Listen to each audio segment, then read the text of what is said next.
নমস্কার, আমি সুপর্ণা রান্নাঘরে আরেকটা রেসিপি নিয়ে চলে এলাম। তো আজকে আমি আপনাদেরকে দেখাবো মাটন কিমা। আমি যেভাবে বানাই সেইভাবে আপনাদেরকে দেখাবো। তো আপনারা ভিডিওটা প্লিজ স্কিপ করবেন না, পুরো ভিডিওটা দেখবেন। আর আমার রেসিপিটা কেমন লাগলো সেটা অবশ্যই বলবেন। আর আমার চ্যানেলটা যদি পছন্দ হয় তো প্লিজ লাইক সাবস্ক্রাইব করবেন আর কমেন্ট করবেন। তো চলুন এবার আমি আপনাদেরকে বানিয়ে দেখাচ্ছি কিমা। মাটন কিমাটা নিয়ে নিয়েছি, একটু বড় বড় পিস রেখেছি, মানে একদম গুঁড়ো করে দিইনি, এরমভাবে কাটিয়ে নিয়েছি। আপনারাও যখন কাটিয়ে আনবেন বা নিজেরা বাড়িতে কাটবেন তো এইভাবে মাটনের পিসগুলো একটু বড় বড় রেখেছি। এবার এটাকে আমি কিছুক্ষণের জন্য ম্যারিনেট করে রাখবো। তার জন্য প্রথমে আমি 1 চামচ আদা রসুন বাটা দিয়ে দিলাম, অল্প টক দই দিয়ে দিচ্ছি, বেশি দেবো না, অল্প হলুদ দিচ্ছি, অল্প লঙ্কা গুঁড়ো দিয়ে দিলাম, একটুখানি সর্ষের তেল দিয়ে দিচ্ছি। এবার ভালোভাবে এটাকে একটু মাখিয়ে রেখে দিচ্ছি। সময় থাকলে 1-1.5 ঘন্টা মাখিয়ে রেখে দেবেন, আর সময় যদি না থাকে তাহলে আধ ঘন্টা মতো এটাকে ভালোভাবে মাখিয়ে এটাকে এখন চাপা দিয়ে রেখে দেবো। এটাকে ভালোভাবে মাখিয়ে নিয়েছি, নিয়ে এবার এটাকে আধ ঘন্টা রেস্টের জন্য রেখে দেবো। প্রথমে একটু সর্ষের তেল দিয়ে দিচ্ছি, আপনারা চাইলে এটা রিফাইন তেলেও করতে পারেন। আমি একটু গোটা জিরে দিয়ে দিলাম।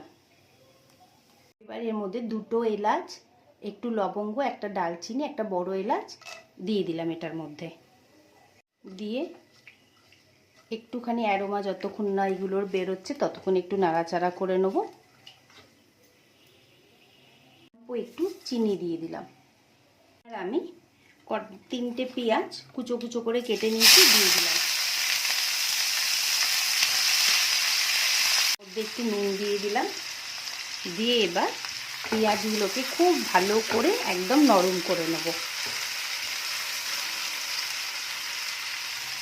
পেঁয়াজগুলো নরম হয়ে গেছে আর হালকা হালকা দেখুন একটু কালারও এসে গেছে। এবার আমি এর মধ্যে কিছু এখন মশলা অ্যাড করব। ফার্স্টে আমি আদা রসুনের পেস্ট দিয়ে দিচ্ছি, ওখানে 1 চামচ দিয়েছি, এখানে 1 চামচ দিলাম। দিয়ে প্রত্যেকটা মশলা যখনই দেবো একবার করে ভালোভাবে নাড়াচাড়া করে নেব।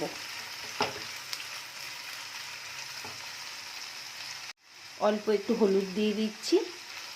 সব কিছুরই পরিমাণটা কম রাখবো, কারণ ম্যারিনেটের ওখানেও তো আবার সব মশলা দিয়েছি। 1 চামচ লঙ্কা দিয়ে দিলাম, গুঁড়ো লঙ্কা। এগুলোকে ভালো করে মিক্স করছি। 1 চামচে ভর্তি করে কাশ্মীরি লঙ্কা, একটু বেশি করে দিলাম যাতে কালারটা সুন্দর আসে কিমার। ভালোভাবে জিনিসগুলোকে, মশলাগুলোকে আগে আমাদের কষে নিতে হবে। এটা খুবই অল্প দিলাম, এইভাবে মিশিয়ে নিলাম। আবার এই গুঁড়োটা 1 চামচ দিয়ে দিলাম।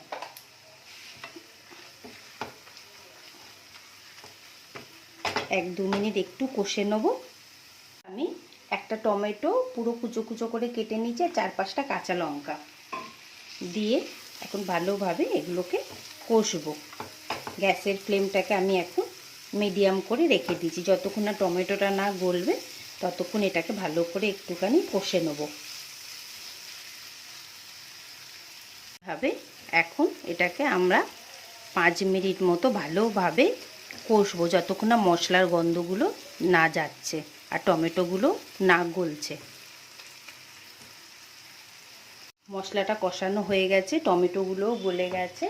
এবার আমি কিমাটা যেটা ম্যারিনেট করে রেখেছিলাম সেটা পুরোটা দিয়ে দিলাম। দিয়ে ভালোভাবে মিক্স করে নেব যাতে কিমার মধ্যে সব মশলাগুলো চলে যাক। কিমার মধ্যেও কিছুটা মশলা দেওয়া আছে, খেতে তো খুব ভালো হয়। আপনারা কিমাকে কিভাবে বাড়িতে বানান আমাকে অবশ্যই তো একটু জানাবেন। আর আমার রেসিপিটাও কেমন লাগে আপনাদেরকে, আমার রান্নাগুলো আপনাদের কেমন লাগে অবশ্যই আমাকে একটু কমেন্ট করবেন।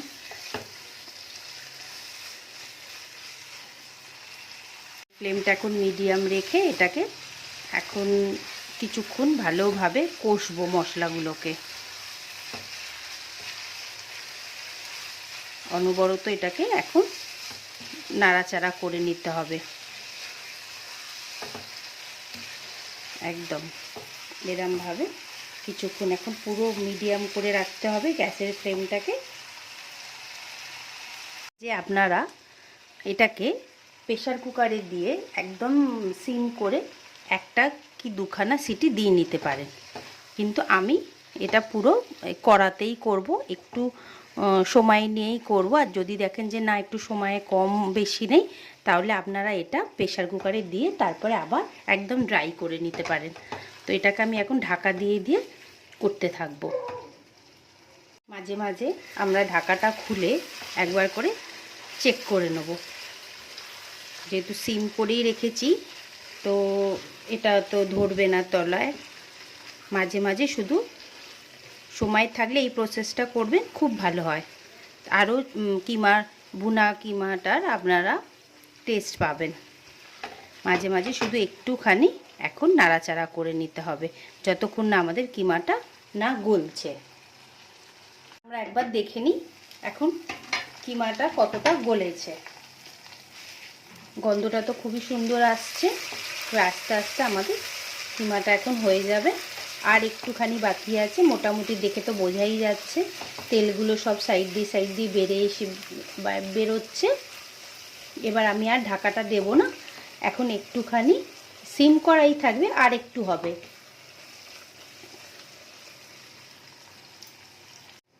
ভুনা হুয়া কিমা এখন আমাদের রেডি হয়ে গেছে। দেখতে তো খুবই সুন্দর হয়েছে, গন্ধ তো খুবই ভালো লাগছে। অবশ্যই আপনারা বাড়িতে এই রেসিপিটা একবার ট্রাই করবেন। খুবই ইজি, খুবই সিম্পল। হ্যাঁ, শুধু একটু সময় হাতে থাকলে ভালো হয়, আর যদি না থাকে তাহলে প্রেসার কুকারে করে নেবেন।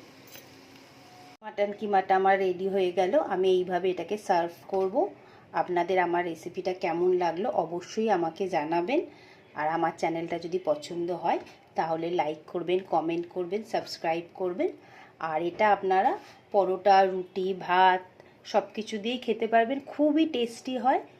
আর এখানে চাইলে আপনারা লাস্টে একটু ধনেপাতা দিয়ে, নামাবার আগে একটু ধনেপাতা দিয়ে গার্নিশ করে দিতে পারেন। তো কেমন লাগলো আমার রেসিপিটা অবশ্যই আমাকে জানাবেন।